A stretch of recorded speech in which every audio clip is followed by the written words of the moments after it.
This June, representatives from the Muskogee Creek Nation Museum and Cultural Center will for the first time ever travel over 900 miles by bicycle on roads much like this one here to commemorate our ancestors' journey from our original homelands in Alabama and Georgia to our home now in Okmulgee, Oklahoma. And as you can see here, the training has already started.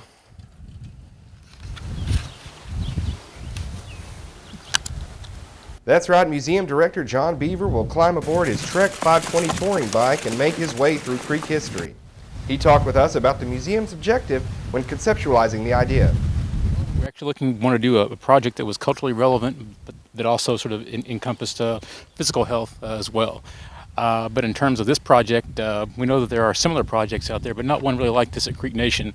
And we also wanted to incorporate the importance of the removal. I mean, that's how we got here to Oklahoma, exactly. And the importance of our cultural sites back home. And so when we were putting this together, we actually pieced this together from the Trail of Tears, our removal routes that took us out of Georgia and Alabama here to Oklahoma.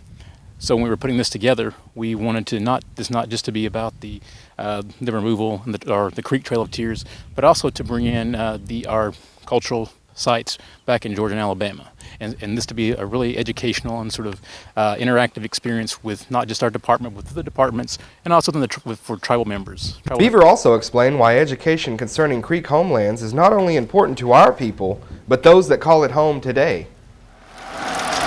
Looking at it, it's almost in areas where tribes have been removed from, as you mentioned, it's almost very similar to the for lack of a better term, the tribes are almost like dinosaurs to those areas. We went away, and the history of our sort of presence in those areas ends there. And what we've seen is it pretty much ends there for those states that we used to occupy. And so this is a way that we think that brings back just that we have an interest in our homelands, where we came from, and sort of bring that out there for the people back here to learn about and to know about, because we are here, we survived the trail. We have very relevant things to say. Yes. We're not the artifacts that people like to think that Indians are.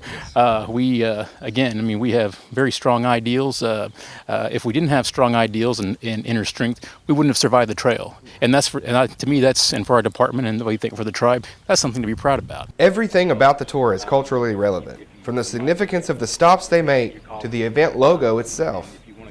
We wanted something that really connected to our deep history, even before that time where, if you wanted pre-contact time, where the outside or the West started recognizing us as Creeks. And so the impetus for that, or the beginning of that, the idea of the design that we put together was, since we're starting in Okmulgee, that's where we came from, one of the sites that we came from, that design is actually based upon archaeological pottery or ceramic designs that were found in the area at Ocmulgee. And so in that design in that area is called it's literally called Lamar culture, Lamar stamped. And so when we talk about Lamar stamped, that means the design you see, if you've seen the old ceramic and pottery designs from those areas, some of our old pots, is that it has a stamp design, or usually sometimes around the rim or around the body of the the pot. And so that happened when the pot, when the clay was wet, and so they would go around like with a paddle. That would have a design, and they would go around and stamp that on the pot. And so our design is based upon, it's kind of an homage to that and to where we came from. And so it has it has very circular, very sort of, you see the spiral designs in there, and that's indicative of the ceramic culture, the ceramic designs that were around the Macon and Okmulgee Mounds area. Beaver also mentioned that this was education in action, changing perceptions about museums and cultural sites. We really want to take museums in a different direction. That's more than just looking at glass cases. That our interaction with culture today, or history today, can be very interactive, and that's what this is about. And it's been great to have the support that we've had at the tribe. I do want to say that in terms of the design that we put together, I would like to say and really give recognition and a really to a good job to Mr. Sean Tariel over at Veterans. He has gone above and beyond to help us with all these sort of the concepts, the designs that you see around with our posters, and the design that they'll be on the shirts and the logos and everything. So I just wanted to, in terms of internal collaboration, not singling any department out, but I did want to say he has been a great help to us. Beaver's traveling partner will be Assistant Director at the museum, Justin Bruce Giles, who might have even more on his plate than his friend John. It can be argued that you may have more responsibility than John. He's just sitting there pedaling, but you, sir, you got to track it out, make sure that there's nothing up in front of him that is going to be going on, and really a big responsibility on your shoulders. Yes, you know, and again, what I'm doing here is really the support vehicle for Mr. John Beaver as he, traverses the trail on his bike.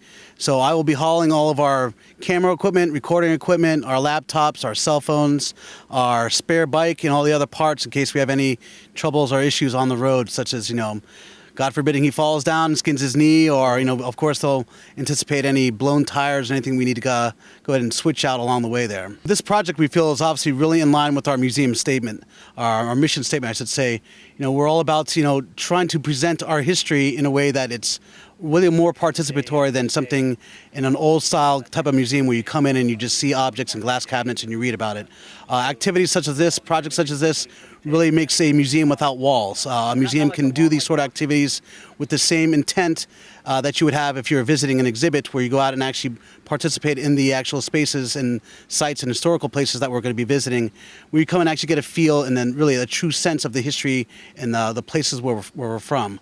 So again, with that, our whole idea is to try to get as many people out there on the road with us, visit some of the event sites that we have back in Georgia and Alabama, while we also traverse the trail and then get back here to Oklahoma. John's been training now for a couple months, and part of the idea here is to get out on the road and, travel some of the roads that we're going to be actually traversing back in Alabama and Georgia. And a lot of these roads are, I want to say backcountry roads in a way. We're going to be off the main highways, and really that's a lot of the Trail of Tears from Alabama to Oklahoma. I mean, a lot of it are still in existence, where we can actually traverse closely, follow the trail long enough as we can as we get back to Oklahoma here. And again, our idea is to train as we can to get the real feel for when we're actually on the road here in June. To gather more information on the tour, contact the museum at 918-549-2428.